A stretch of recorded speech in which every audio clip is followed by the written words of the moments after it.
ప్రేమామయుడైన యేసుక్రీస్తు నామములో ఈ ఉదయకాల సమయములో మీ అందరికీ శుభాలు వందనాలు తెలియజేస్తున్నాను. ప్రియులారా, ఈరోజు దేవుని వాగ్దానము యిర్మీయా గ్రంథము 24వ అధ్యాయము 6వ వచనము.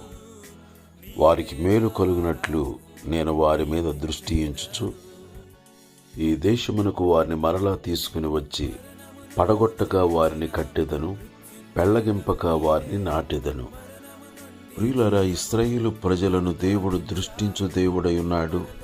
వారికి మేలు కలుగునట్లుగా వారిని మరలా సమకూర్చు దేవుడై ఉన్నాడు. పడగొట్టగా కట్టే దేవుడుగా ఉన్నాడు, పెళ్లగింపక నాటే దేవుడుగా ఉన్నాడు.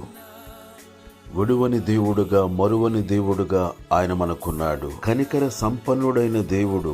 ఆయన తన కనుదృష్టి మన మీద నిలిపే దేవుడై ఉన్నాడు. ఆయన మనలను కట్టే దేవుడై ఉన్నాడు. ఆయన మనలను నాటే దేవుడై ఉన్నాడు.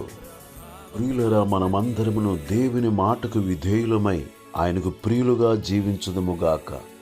తద్వారా గొప్ప మేలులను, ఆశీర్వాదములను పొందుదుముగాక. దేవుడి మాటలు మన కొరకు దీవించునుగాక. ఆమేన్.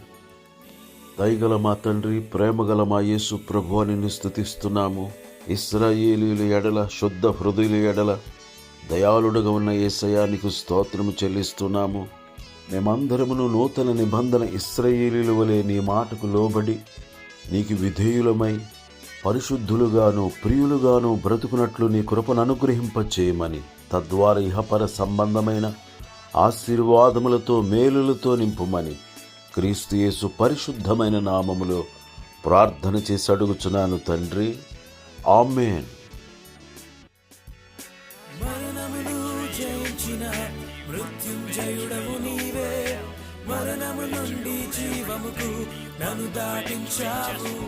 పరలోకము నుండి వెలుగుగా వచ్చి మార్గము చూపితివి. చీకటి నుండి వెలుగునకు నన్ను నడిపించావు. హోసన్నా, మహిమా నీకే.